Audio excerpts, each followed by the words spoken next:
Hey there guys, welcome to the next video here on the channel. I'm going to be doing a video here on how to deal with fold-over lines. I did make a video about this a few months ago, or probably a little bit longer than that, but I do have a couple of different methods I wanted to show you guys I've come up with over the past few weeks to really help you guys deal with fold-over lines. I'm pretty much well known for not really caring about them too much. I don't really cover up fold-over lines at all in any of my other videos or other creations, but I know a lot of you guys definitely don't like them, and you definitely want to find a few ways of covering them up. So let's get started here on the tutorial for working on dealing with them. So I know the first question everyone's going to have is, what are fold-over lines? So I'll briefly show you guys exactly what those are. Fold-over lines are simply lines that are folded over, and they're created when you pretty much have duct tape and you kind of apply the strips on the inside, typically when you're working on credit card holders, and you peel the tape back and stick it on the back or the front of the wallet. So you can tell there's one right there from the credit card holder on the inside here. You can see it kind of in the light there. And then there's this one at the bottom, which is pretty much also the fold-over line from when the two sheets are connected together. Or that could be just, from when you're applying the giant sheet of tape and then you fold it in half to make the wallet and then you connect it on the side. So a lot of people don't really like fold-over lines. They think they add, a lot of I guess they just make the creation look uglier. I've never really cared about them too much, but sometimes on some of the tape you can definitely tell that there is a line there, and this one's a little dirty, but it definitely picks up a little bit of the dirt. But so a lot of people don't really like them. I'm going to show you a few methods for working with them. So that's exactly what fold-over lines are if you didn't know already. So one of the ways that people will typically work on dealing with fold-over lines is to take your entire wallet, get everything made, get all your credit card holders and everything inside the wallet, or your ID or anything like that, and then people will definitely take their trifold or their billfold, and they'll spread it out like this, even after it's been creased, and then they'll take two strips of tape and stick it down here, and that's enough to cover up this entire area. Now, typically what some people do is they have it end before the billfold. Sometimes they'll wrap it into the billfold to kind of you won't be able to see the line at all, or they'll wrap it onto the inside of the wallet, which definitely doesn't make too much of a difference because fold-over lines are typically only on the outside. And then of course they'll either go right to the edge here, or they'll wrap it around onto the inside. Once again, inside doesn't really matter for fold-over lines typically, but it's different for every person. That's what people will typically do. Now what I wanted to show you is actually kind of a new way of actually working on dealing with fold-over lines, but to make almost the entire wallet and then use the actual two strips to not only cover up all the lines, but to actually connect the wallet together for a billfold or for a bifold wallet here. So let's get started. I'm going to show you guys how to do that right now. Alright, so here I have my sheet on making a bifold wallet. Now this is how I've made my wallets for probably about the past 2 years or so. I don't actually cut it into two different pieces and then connect it together. I make it into one large sheet like this, and then kind of fold it together like this, and then there's the part of the billfold, seal it up on the sides and fold it together, and that's the billfold of the bifold wallet, as you can see here. Now what I want to show you guys is if you're doing it this way, you can just fold it. You want to crease it down like this. So this is the nice crease here. Of course, you can see a few of the lines. Those are just natural because those are there from when you're applying the tape back and forth. So I want to stick it there. Now typically what I would do here is I would fold it like this, get the right crease it down, seal up the sides, and then work on everything in here. But what I want to do here is to get my two credit cards. I have my two credit card holders, or two example ones already made here. Nothing too special about those.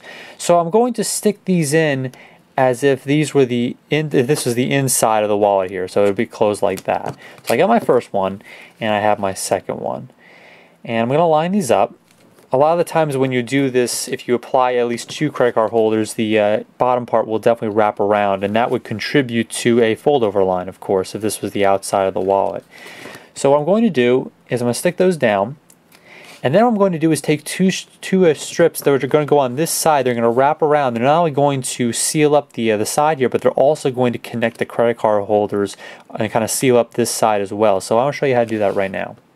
Alright, so here are those two strips. Now there are a few difficult things about this method, and I'm going to go over those right now. Number one, these two strips have to be almost identically the same in length, and both straight up and down cuts on both this side and this side over here. And to get the right length here, what you would typically do is take your wallet, and I have it so that it's probably about 1/3 of an inch, maybe even a little less than that, on both sides. And those have to be almost exactly the same. If it's a little bit off, you're going to notice it when you look at the credit card holders, especially if you have a different color trim there. So now what I'm going to do is I'm going to take these two, Now remember, you would only do this after you have everything in your wallet that's in there, and and it's not gonna come out or anything. No decoration, but just your credit card holders, your ID, or whatever you want to throw into your wallet. So this is the outside of the wallet. This will be the outside when we fold together like that.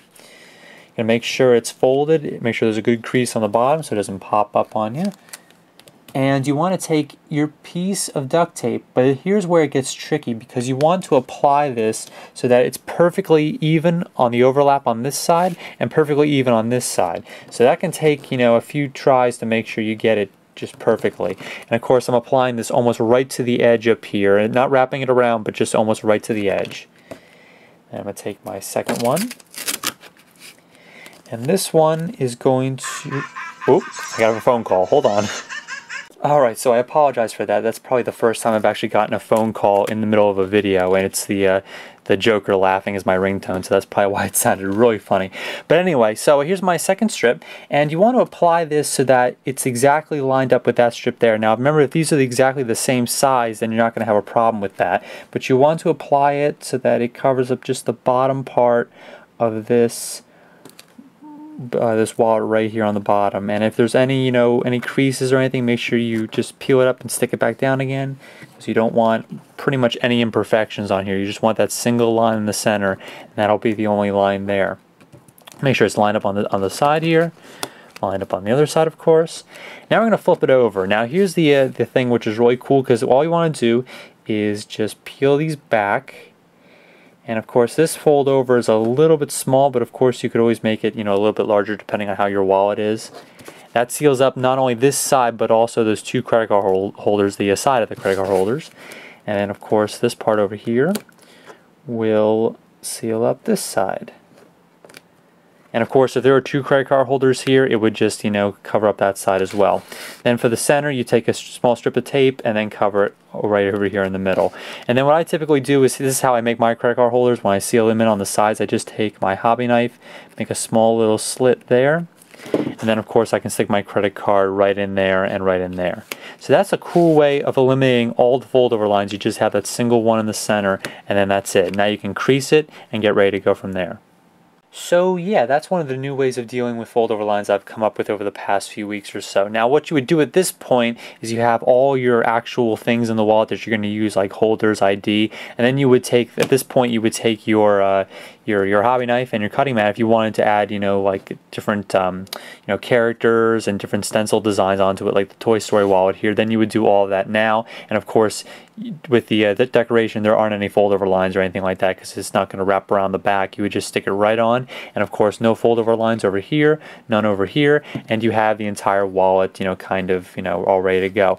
One of the main reasons against doing it the way I was talking about earlier, which you make the entire wallet and then take those two strips and stick them on, is that once the wallet is already creased and you're trying to stick that part on, when you kind of crease this back and forth, it kind of pops up and a lot of air gets into there, and then you kind of have a whole bunch of air bubbles and everything by the crease, and that it kind of just warps the duct tape a lot. And of course every time it warps, it kind of unsticks and then sticks back again, and it kind of goes through this whole process, which really starts to mess with the way the duct tape is sticking down, especially where it creases like that.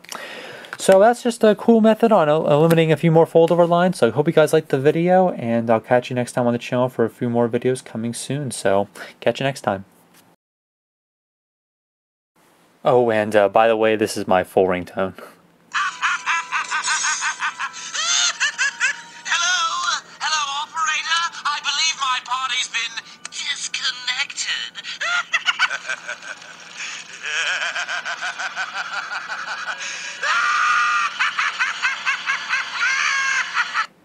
Yeah, it's pretty awesome, I know.